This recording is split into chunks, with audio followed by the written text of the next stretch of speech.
Good evening and welcome to our special online discussion on the COVID-19 vaccine rollout, a hugely important topic. My name is Rachael Robathan and I'm the leader of Westminster City Council, which is hosting this event this evening. Some of you may have joined us a few weeks ago for an event which we hosted, chaired by Lord Simon Woolley. And it was an opportunity for people across London to phone in and to raise their concerns and ask questions about the vaccine. And we were really struck by the strong response we had to it and the huge number of questions that were raised. But following on from that, we've had a significant number of questions raised about the rollout itself, many people wanting to have more information about the progress of the vaccine rollout and other items around it. So I'm delighted that this evening we are joined by the Government Minister for the COVID-19 vaccine deployment, Nadhim Zahawi. Thank you very much indeed for joining us, Nadhim. And of Thank you course, very we're now and of course, we're now at over 22 million vaccines rolled out nationwide, but we recognise that in many communities there's still some hesitancy and concern around the vaccine itself. So I'm also really pleased that we are joined by Martin Machray, who's done a number of meetings with me, so I know he'll be able to answer all questions. He's the Joint Chief Regional Nurse for London, and as a clinician is really well placed to answer those more detailed questions. Now, we've had a number of questions already submitted this evening, so we'll be interspersing those with live questions as well. But first, I'd like to turn to you, Minister, and ask you, please, to just talk about the vaccine rollout and what the government is doing to maximise the uptake of the vaccine. Thank you very much, Rachel, and it's great to see you and great to see you all tonight. It's a privilege in many ways to come and speak at this webinar to you all. The work you've been doing has been exemplary. So we began deployment, as you may recall, on the 8th of December with the Pfizer-BioNTech vaccine, quite a challenging vaccine to handle because it has to be moved at minus 70 degrees centigrade, and when it's thawed, you've got three and a half days to deploy it.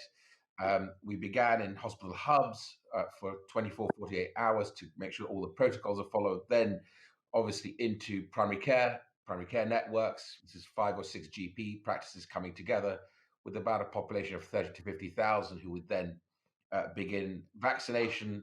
And then we launched with the mass vaccination centers and, of course, pharmacy as well. So we've built a deployment infrastructure nationally that can cope with much greater volumes of vaccine, whilst at the same time making sure that our supplies are continuing to come through.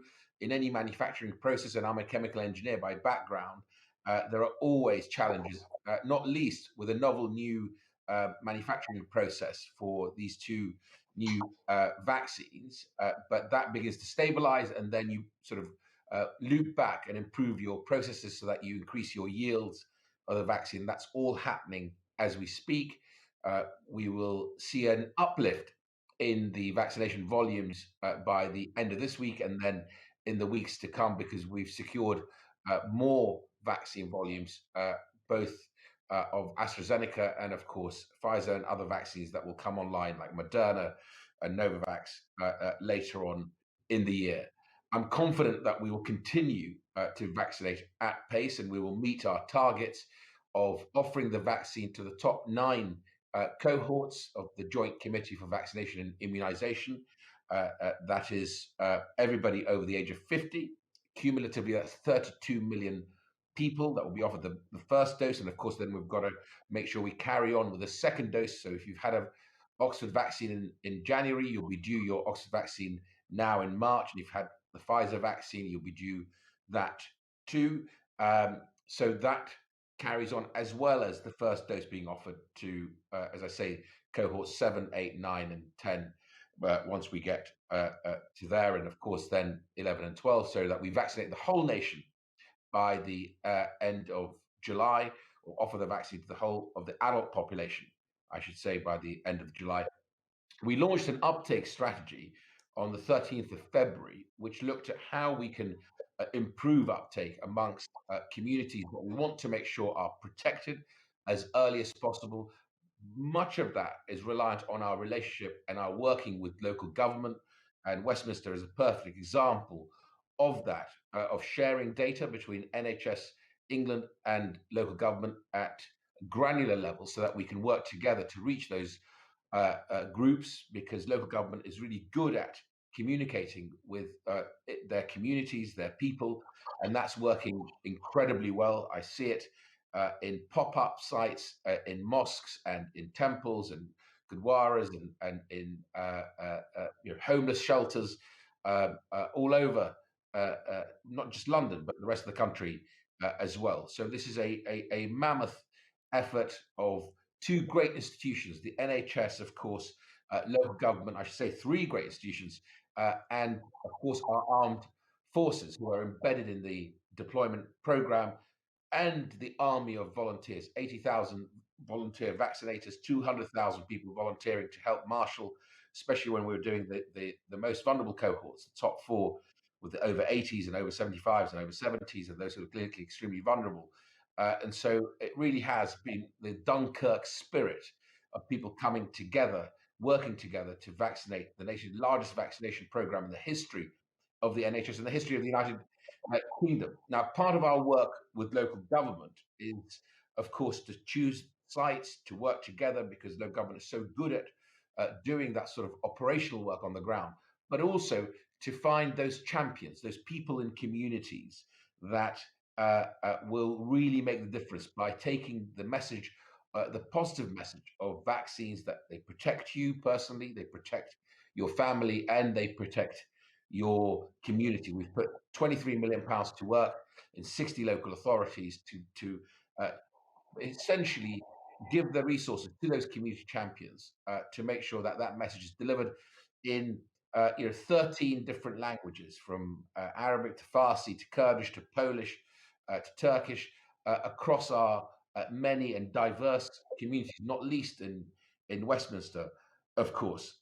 With that, the NHS has also made available about £4.2 million for those pop-ups that I spoke about, and that we amended the contracts for GPs so they can actually work in those pop-ups and deliver that wonderful experience that many people experience when they go into their vaccines, whether it's at their local church or in a mosque, or, as I say, in a temple.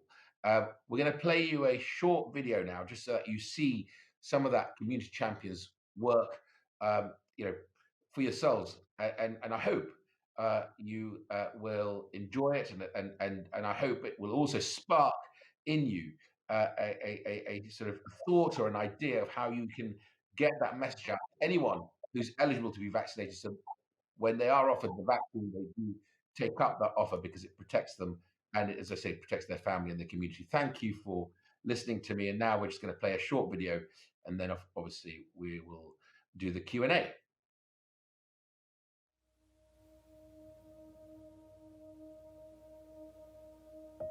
The COVID Crisis Rescue Foundation has taken on this initiative of Vaxi Taxis, the Vaxi Taxi project, and basically we are collaborating with the London Fire Brigade and the NHS to create these pop-up vaccination sites, and we're basically supporting patients coming back and forth to the vaccination site with a Vaxi Taxi. That means that if people don't have private transport or they have disabilities, we can help them come back and forth to vaccination by means of the Vaxi Taxi.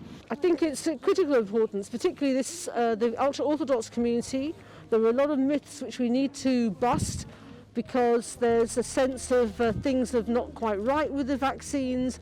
They were fearful, they were scared.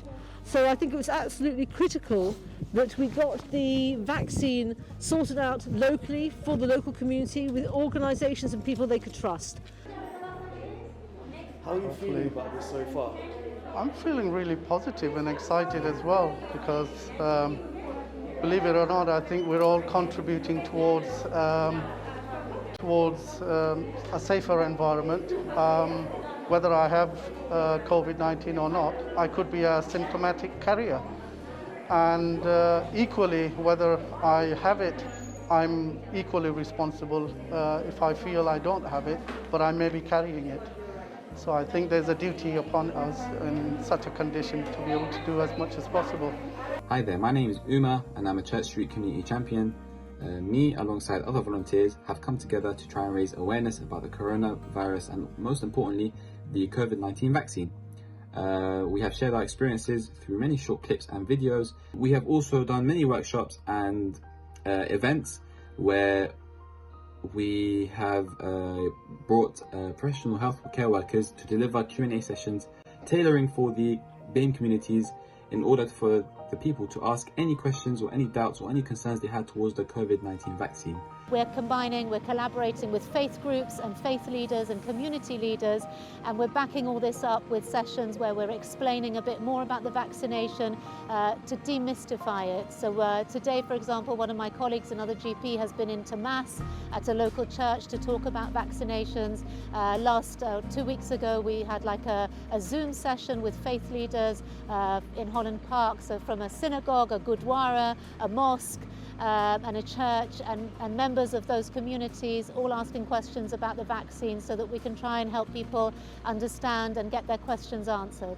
Working in partnership, a real, true collaborative effort is what the whole thing's about, with local people who know what's good for the local community, with an NHS who are willing to work out and sort out the support, with the local government, with the main government who understand that if we work locally you get much better effect. We have our group of volunteering who love to promote health and well-being, and they was doing an amazing job by sharing the health information that we received from public health to the community by WhatsApp group or by their Facebook or by their Instagram.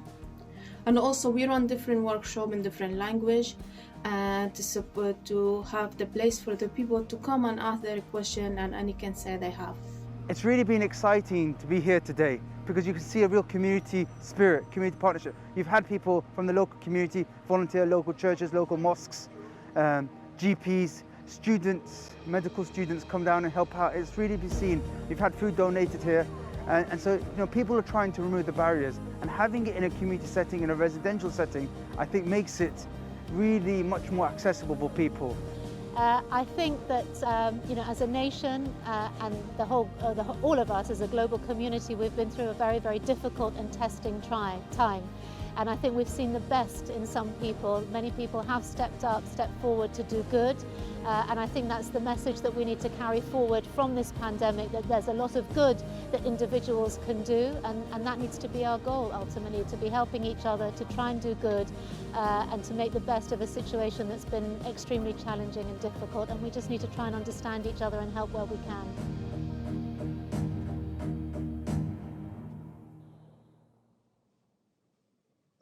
That's great. Thank you, Nadhim. It's great to see that showcase of the strength of local work on this. And before we go to the Q&A, I want to come to you, Martin, please, and just ask you about your experience of the vaccine rollout, and particularly with your work in London, what some of the barriers that you've seen have been to people taking it up.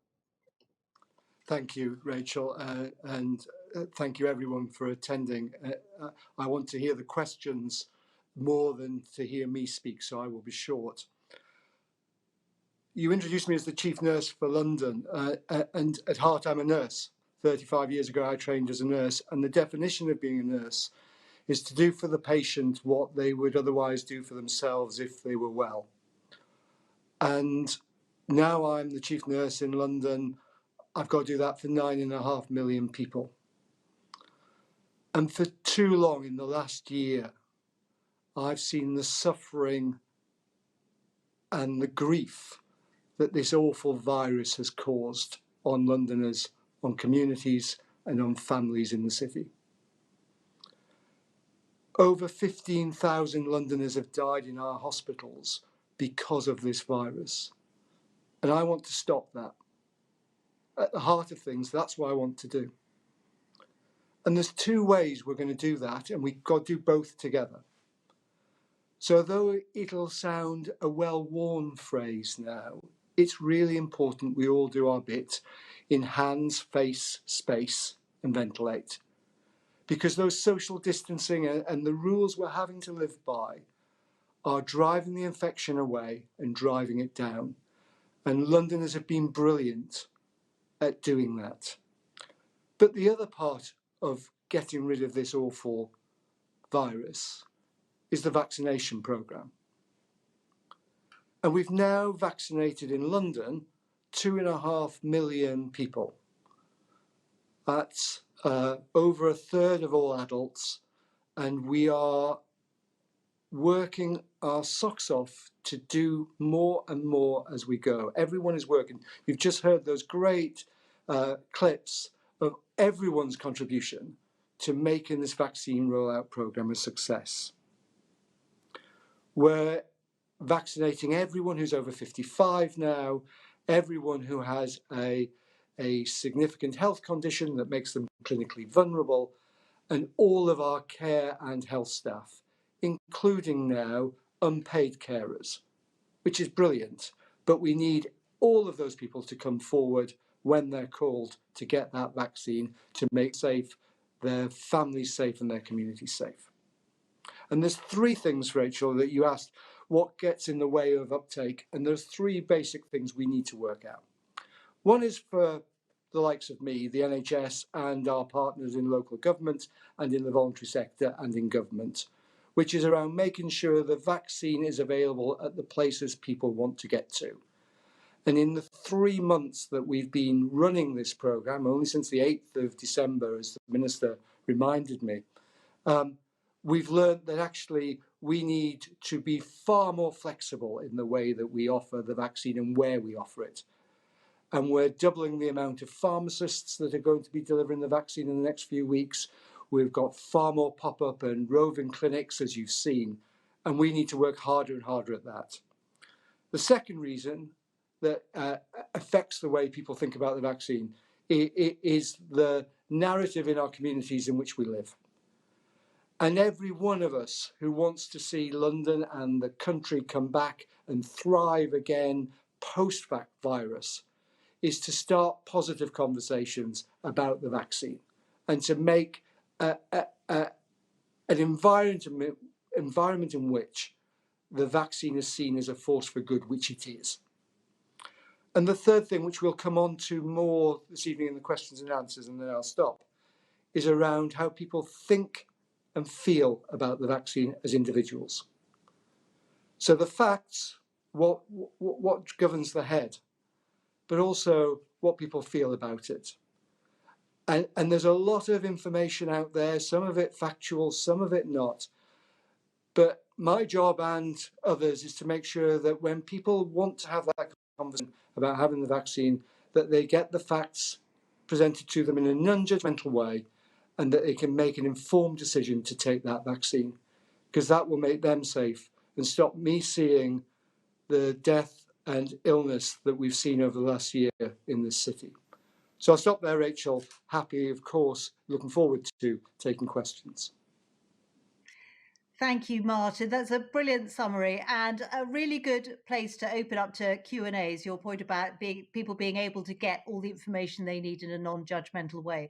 So with that, let me turn to our first question. I should warn you both, we've had a huge number of questions submitted. So let me turn to the first one, which is from actually one of my own colleagues, Councillor Lorraine Dean. Good evening, Mr Zahawi. I'm Councillor Lorraine Dean, and I'm Westminster Council's lead member for SEND and Adults with Learning Disabilities. I live in the Little Venice ward. I'm extremely pleased to see that those adults with complex underlying health conditions and learning disabilities are now on the priority list for the COVID vaccine. However, there are many children under 16 with complex health needs and disabilities who are likely to be extremely sick if they catch COVID-19. What is the government's guidance on vaccinating this cohort of children with SEND? Thank you very much. Nadhim, is that something that you can comment on?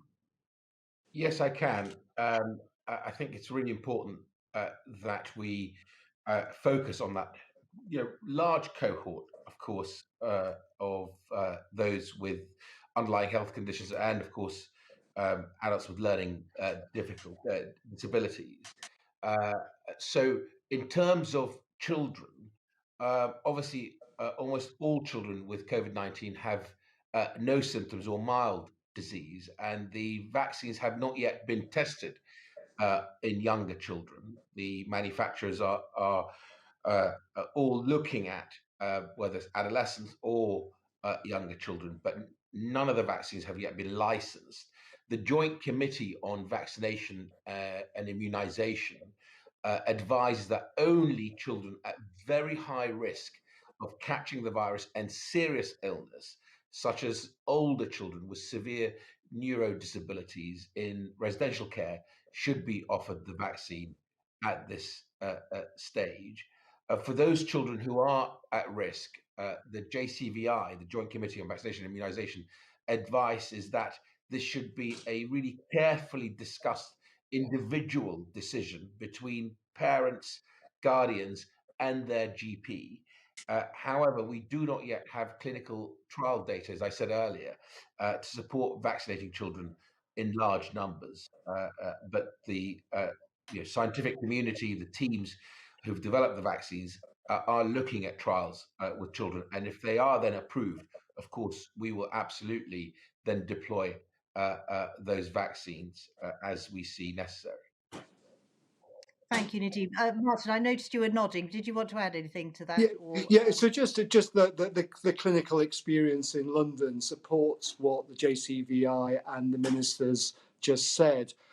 Yes, we're seeing children with COVID, but we're not seeing them with severe symptoms. Most children, the vast majority of children, brush it off like they brush off other bugs, and that's great. We're delighted that that is the case. That there are individual conversations that need to happen between clinicians and families that we will always be willing to have and take those decisions together.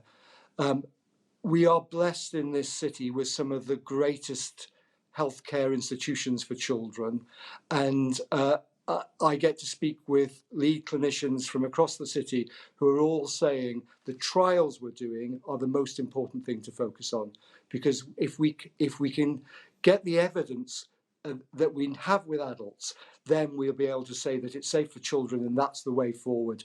But we're not seeing illness, as the Minister says. Great.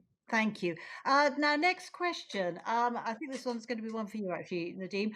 It's coming in from Thomas Richardson. Older people like me have real difficulties with digital technology. Why can't paper certificates for tests and vaccinations be permitted, like the ones we've had for many years for other diseases? Thank you for the question. So obviously, at the moment, all vaccinations are essentially stored in the database that there's the National Immunization Vaccination System. And so that you have a record of that is held with your GP. Now, some GP practices have better technology than others, but I think the question was talking about sort of a paper record. Obviously, we are looking because clearly, internationally, certainly, there seems to be a direction or a movement towards some sort of vaccine certification in the way there's already a pre-travel test certification that we require when people travel to the United Kingdom within 72 hours before their travel, and other nations require. And so the Secretary of State for Transport is looking to make sure that those protocols are shaped by us so that we make it as convenient as possible for our citizens in the way they used to, even do now. If you have to have a yellow fever passport or a certificate if you want to travel to certain countries in the world, and so we're doing that work at the moment. Domestically, it does raise much greater questions that we need to answer first before we go any further.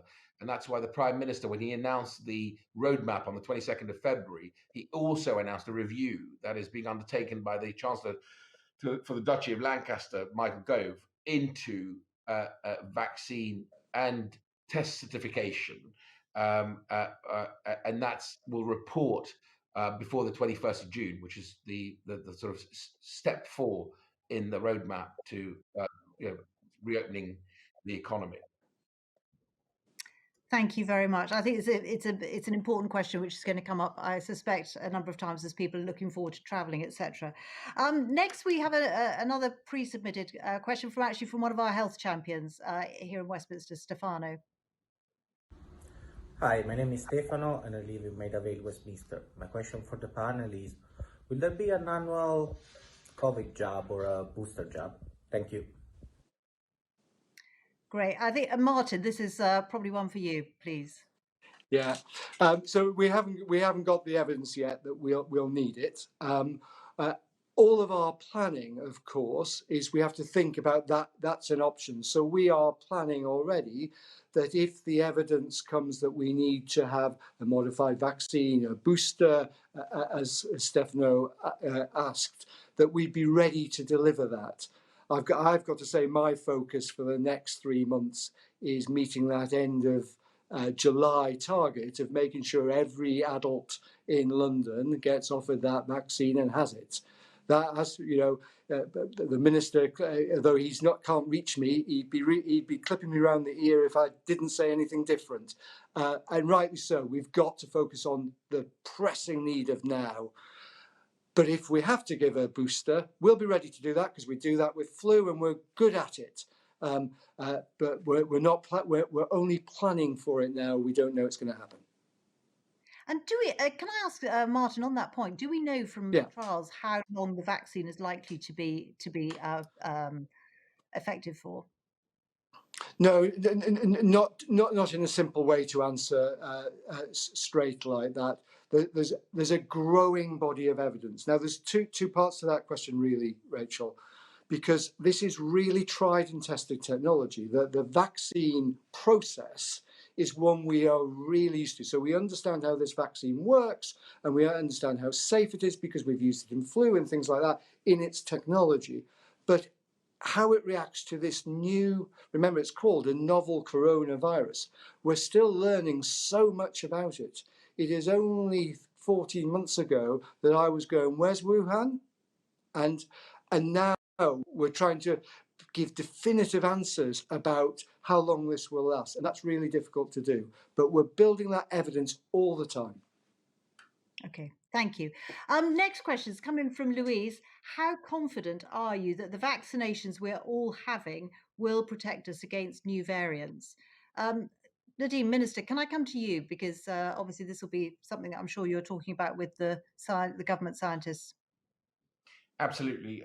And Louise, it's actually also linked to Stefano's question. So as well as deploying the current vaccines, which are proving to be in sort of real world data, very effective against the dominant strain of the COVID virus in the United Kingdom. We saw some really excellent data from Public Health Scotland, where they looked at 500,000 people who had the Oxford vaccine and 500,000 had the Pfizer-BioNTech vaccine, and both vaccines were very effective against serious illness, serious infection and hospitalization, to about 90%, and even in the over 80 cohort were still high at 80% effective against serious illness and hospitalization.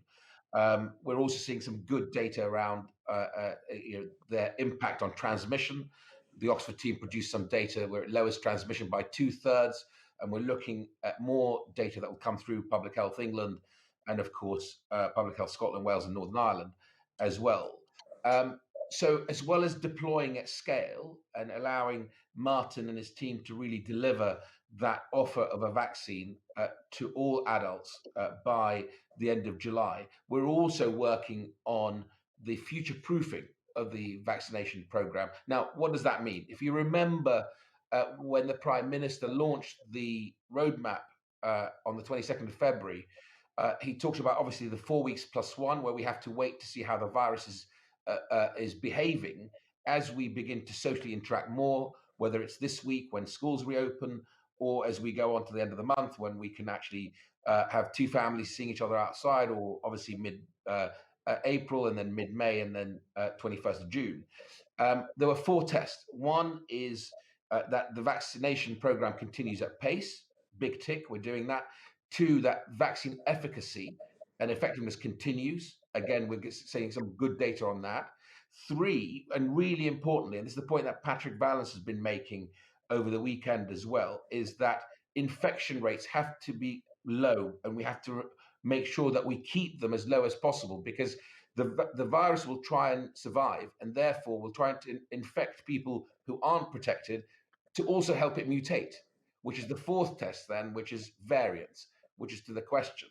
And so what we're doing is making sure we are able to sequence as many positive cases as possible. We do about a third of all positive cases at the moment, where we do the genome sequencing. We have one of the largest genome sequencing ecosystems, industries in the world.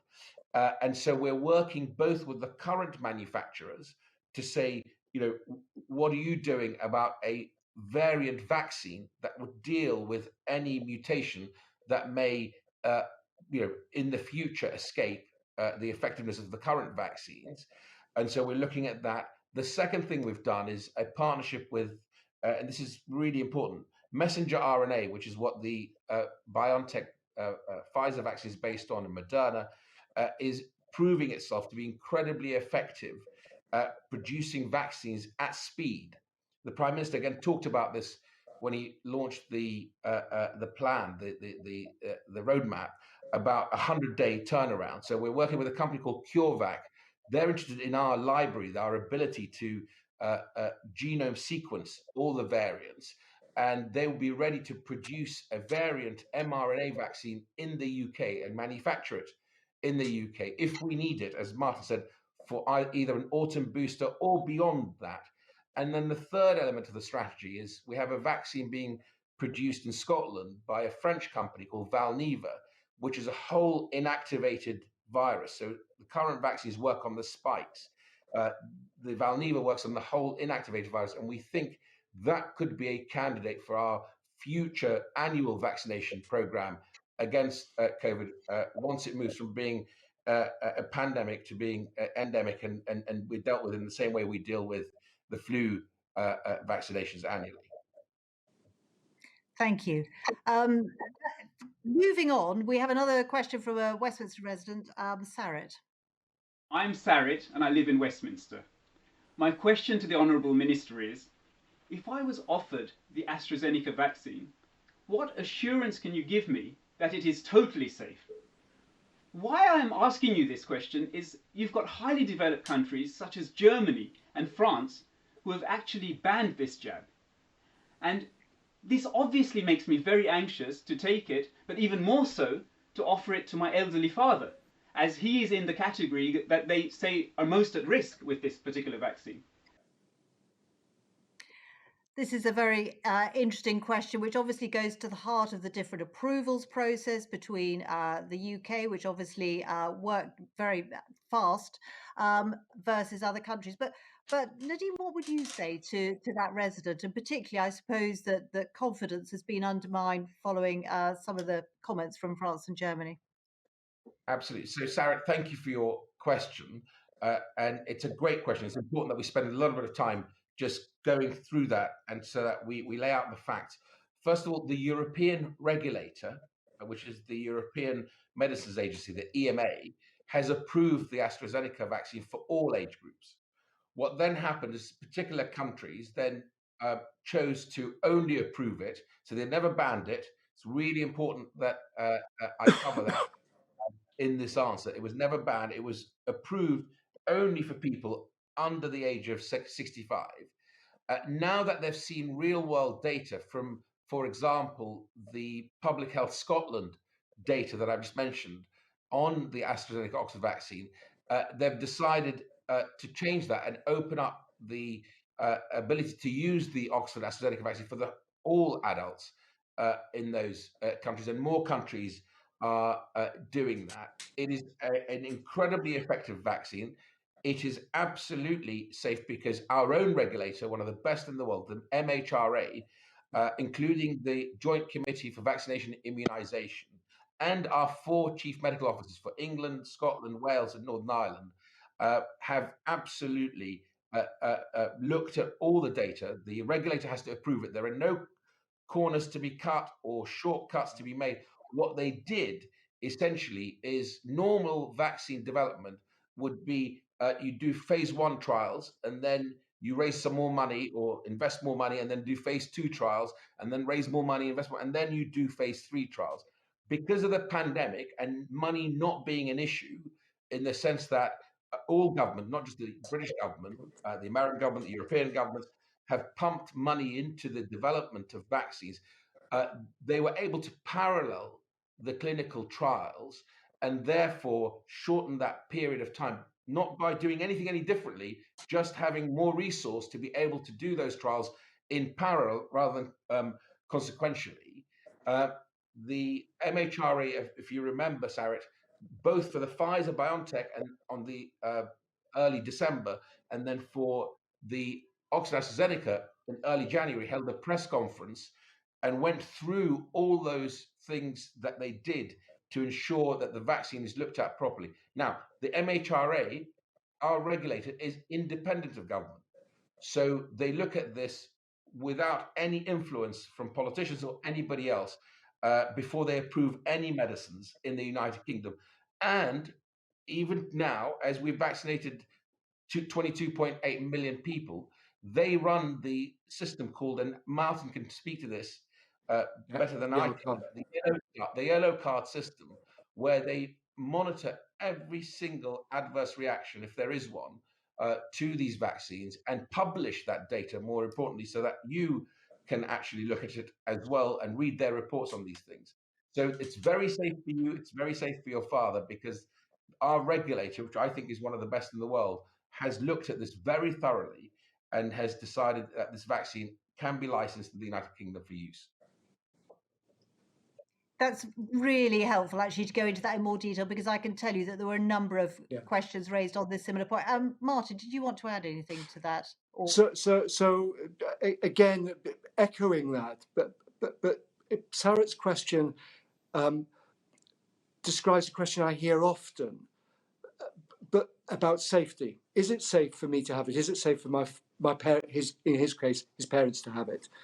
But the line that precedes it often changes, because we hear different bits of information, and we use one bit of information to inform us. So in this case is a half factual bit of evidence from France and Germany.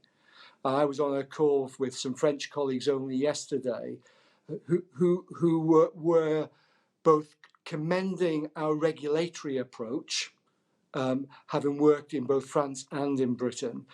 And I've got to echo what the Minister said. Our regulator, the MHRA, is what giving jobbing nurses like me confidence that the pills and potions and injections that I give are safe.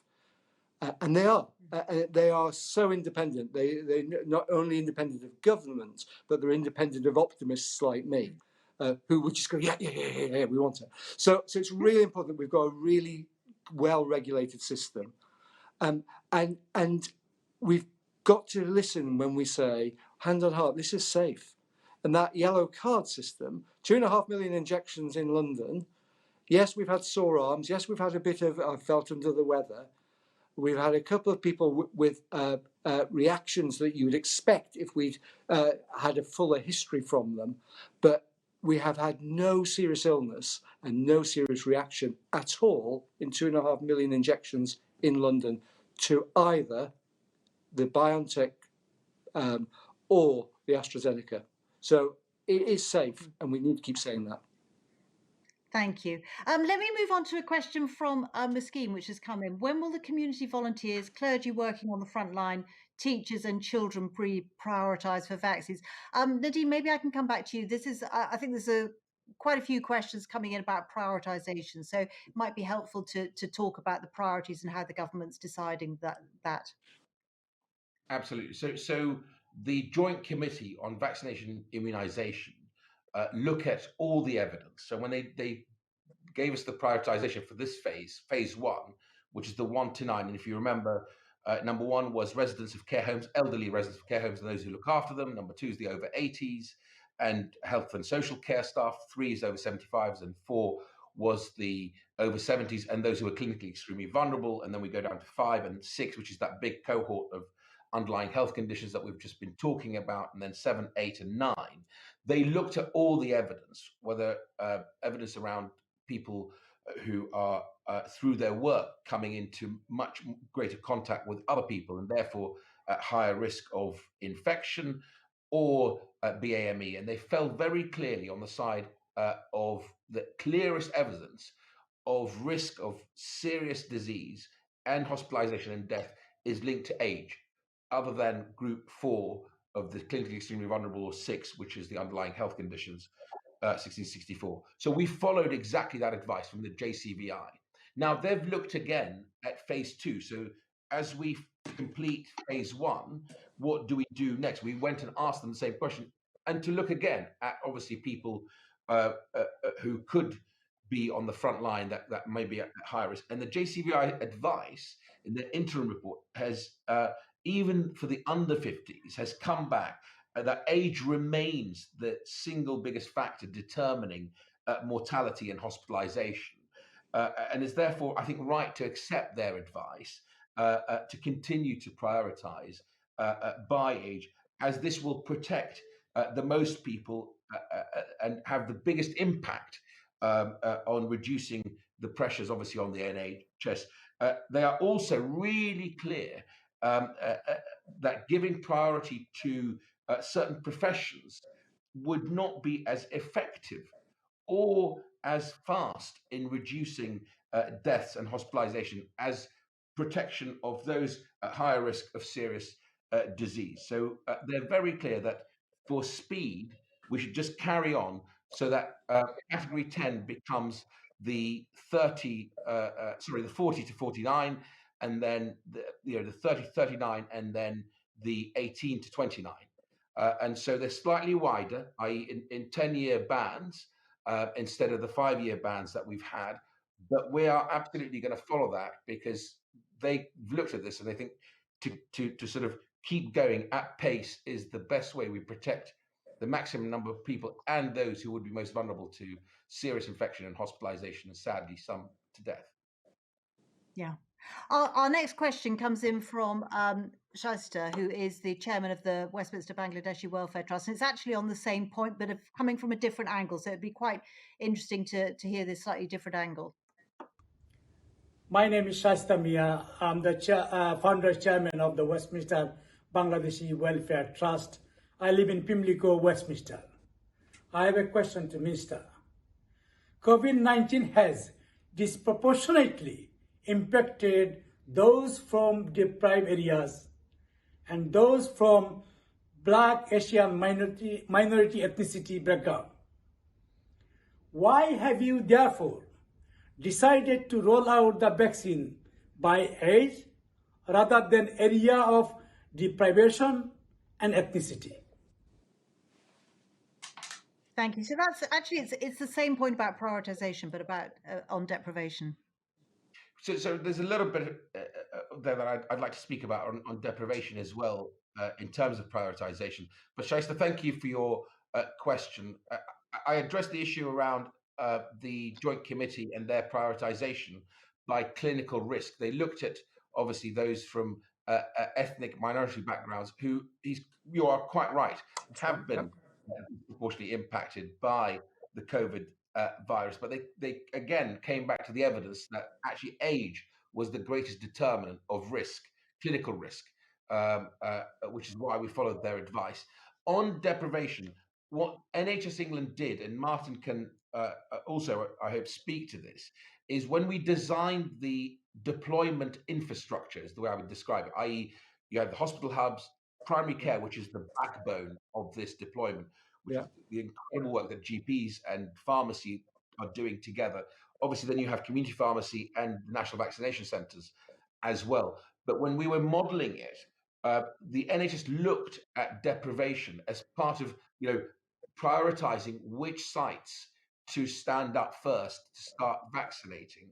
Now, there was a limitation, and I would share this with you openly, that the first vaccine we were deploying was a challenging vaccine for some primary care networks, because it had to be handled at minus 70 degrees centigrade. And when it's thawed, you've got 3.5 days to actually get the jabs in arms. And so some primary care networks want to wait a little bit and see how the deployment goes before they joined in. Others, so the Northeast, actually, more primary care networks happened to come in early. London had a much smoother trajectory of standing up sites, if I can describe it as such. Much easier, obviously, with AstraZeneca being deployed at scale now. Yeah. And so we did absolutely address the NHS and looks at health inequalities when we design the system for deployment. Yeah. Okay. Did you want to add anything to that? Yeah, if that's all right, Rachel. Absolutely, London's infrastructure, particularly around GPs, is older and more varied than elsewhere in the country, and handling that Pfizer BioNTech vaccine is far more difficult. Just the sheer nature of the way it's constituted. So we had to take a slightly different approach, but we do need to continue to focus on those at greatest risk. So the question said, here's a group of people who are at greater risk. Why are they not in the vaccine priority list? Well, they are. If you're over 80 and you come from a black or minority ethnic group and you haven't been vaccinated, you are at greatest risk. And there are still 12% of over 80s in London who have not had the vaccine. You don't know the heartache that gives me when I have to go to an ITU and see the consequences of that. So the gentleman was absolutely right. We need to focus on those groups at greatest need, but within these cohorts. So if you're over 55 and you come from a deprived economic background, or you come from you recognise yourself as Black African or Black Caribbean, then go and get the vaccine, because your risk is higher still. And one of the things that the JCVI has done recently has increased the number of people in the clinically vulnerable group, because we've now got so much more evidence. We're able to tailor a risk assessment, and it's called a Q-COVID score. It's a bit like you do with someone like me who's over 50 for heart attacks. You put me through an algorithm, and you went, well, if you stop drinking so much, Martin, ate less lard, and did a bit of exercise, you'd be greater, But in this case, Q-COVID is able to say, right, you are vulnerable because of your background, your other health conditions, and your age, and the priority groups. So that's a really helpful way, because that's expanded the number of people who can have the vaccine today in London. And that answers some of the gentleman's question and his concerns. Yeah. Just on that point, I'm only going to add a big shout out to Nikki Aitken, a Member of Parliament, who has done incredible work with the Bangladeshi community and reaching out to the community. I'm sure familiar to Shaista and everyone else on this call tonight. She has indeed. Thank you. Moving on, we have a different question in from Alison. I think this one's for you, Martin. Have you got any advice, or is there any additional support for people who have severe anxiety or fear of needles? Something I think a lot of us can have a great deal of sympathy with. Yeah. So 30 odd years of dealing with needles. When I go for my blood test, I offer to do my own. So maybe I'm not the most empathetic person, but people do have those anxieties, and they have them all the time. It's not just with COVID. So healthcare professionals are really used to working with individuals, whatever their concerns, be they facts, as we've talked about, or those real anxieties about going into healthcare institutions, or having a needle in the arm. And we had a question earlier about SEND and people with learning disabilities. Those needle phobias are very real in some people. I mean, really real.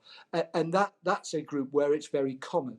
And we are really used to dealing sympathetically and with time, the two things that we're always accused of not having, but we need sympathy and time to work with individuals, and we'll get over that.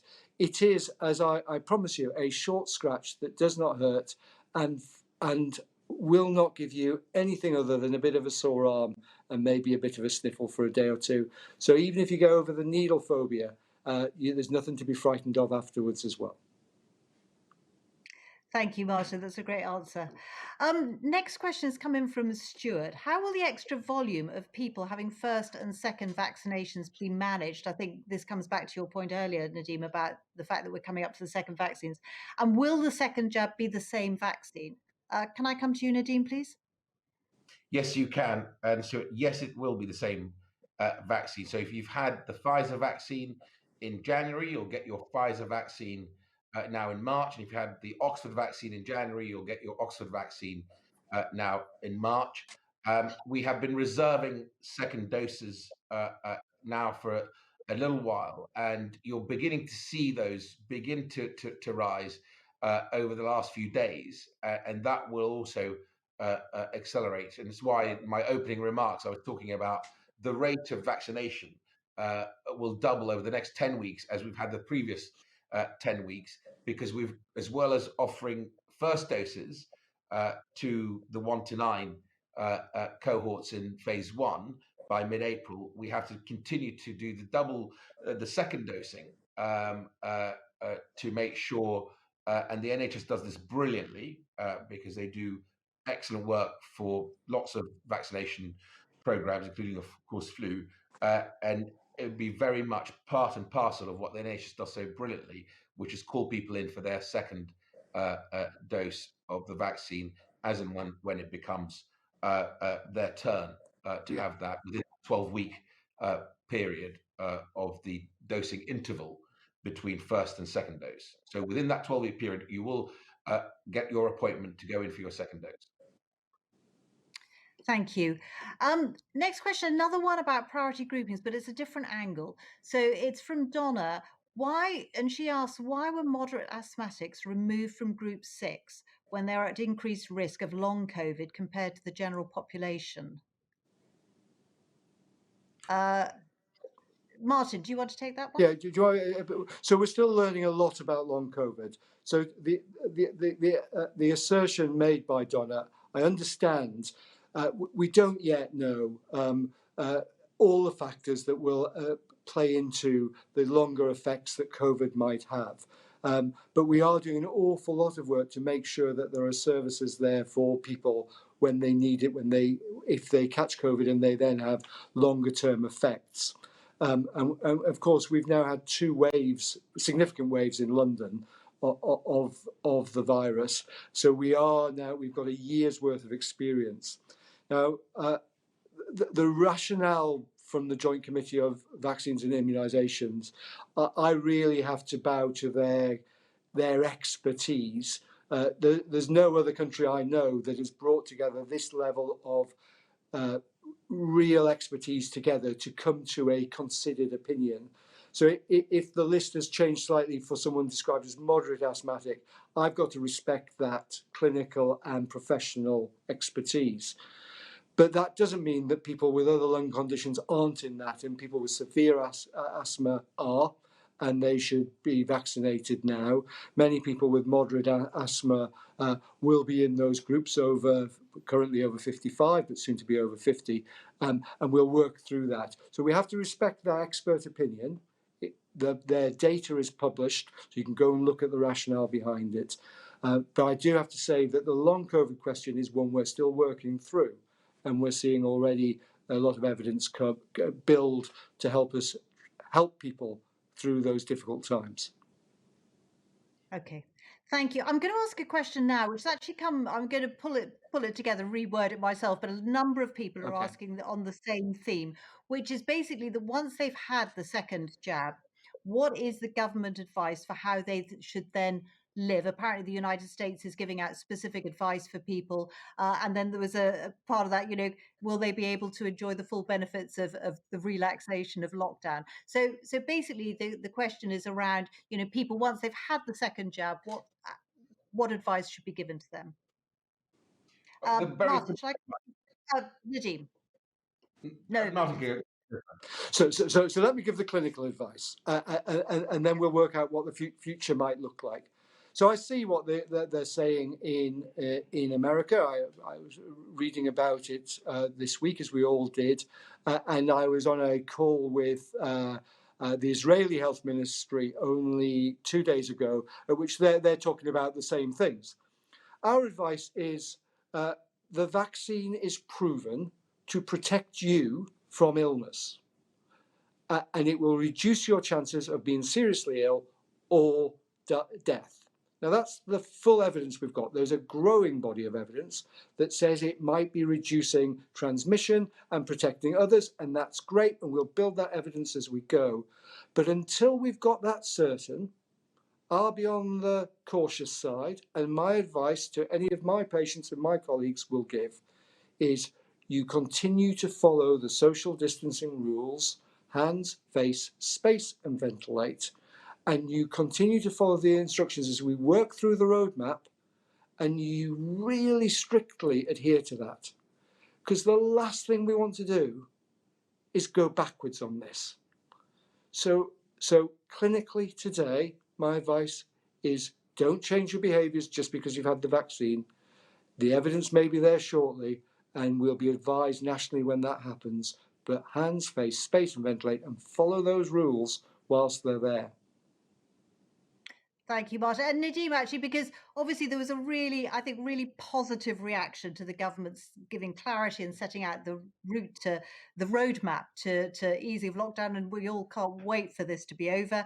Yeah. But I suppose if you're a 70+ person, so in the highest risk category, can they have confidence that after the second vaccine that they can, as the government has the steps towards easing, that they can with confidence enjoy outdoor hospitality, enjoy indoor hospitality on May 17th, and all the other things that the government set out? So exactly what Martin just set out, in the sense that all the signals are incredibly positive. The reason we've been able to set out the 4-step plan is because the vaccines are our way out of this pandemic. You remember what I said about the 4 tests, which is why it's so important to bear down on infection rates, why we have to have the surge capacity to be able to go into by postcode and test, at scale, of course, sequence at scale, and then isolate at scale. It'll be a combination of both those things. Why do I say that? Because what we want to do is limit the virus's ability to infect and mutate. And even if let's do a little bit of sort of fun calculation. If you get 85% efficacy and 85% uptake, you've only really just protected about 70% of people. So you've left a gap for the virus to exploit, to effectively infect.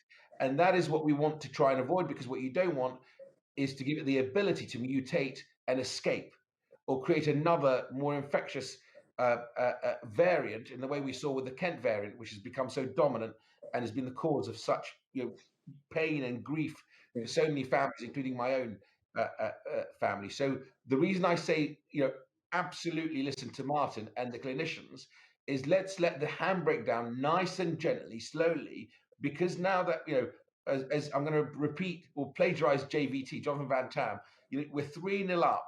Let's not lose this 4-3 to a variant of the virus that can hurt us. We're in a good place. Let's do this properly. So follow the advice. The 4 steps essentially are all about us taking our lives back and coming out of the severe lockdown. And so let's follow those. If you've had your 2 vaccinations, just bear with us as we get through these steps, because we want to make sure the whole country enjoys what you will have, which is that protection.